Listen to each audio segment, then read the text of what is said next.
Alright, y'all. I just dropped my 636R, my Kawasaki. We all know about the recall. So, let me just get a little update.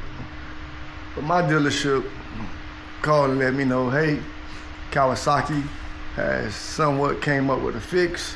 They told me to bring my bike in. So, I just dropped my bike off. And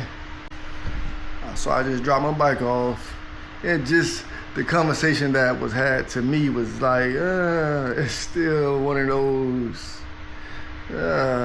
they still don't know what's going on. Because the man was telling me that they're gonna do a test to let me know if it, from the minor side, if it need like new screws and bolts or something in that nature.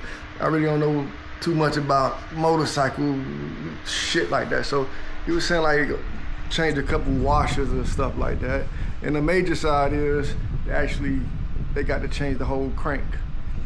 And that process doesn't have a time frame for what he was telling me.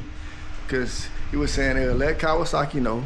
Kawasaki then will inform them what they're gonna do, as in send a new engine, or they'll send a new crankshaft, or that nature.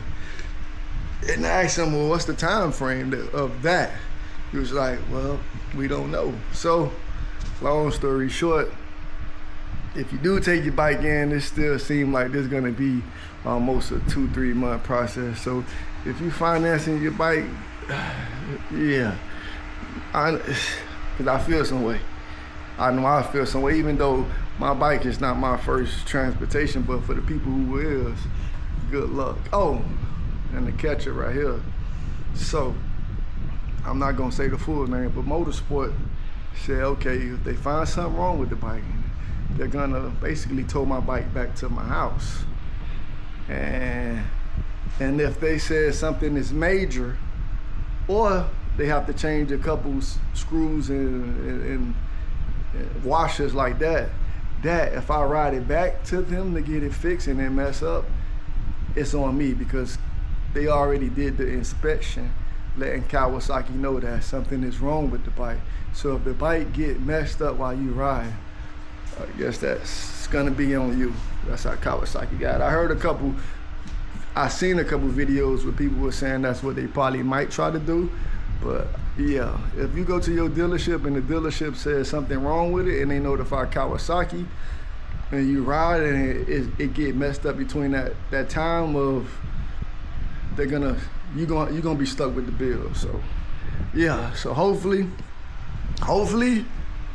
there's nothing wrong with it, but on a business standpoint, as a recall, there's money to be made by the dealership. So I think they're gonna say something wrong with it. You know what I mean? They're gonna keep on getting all the business until they don't want no more business. So me personally, I think they're gonna try to keep the bike. It just makes sense on a money tip.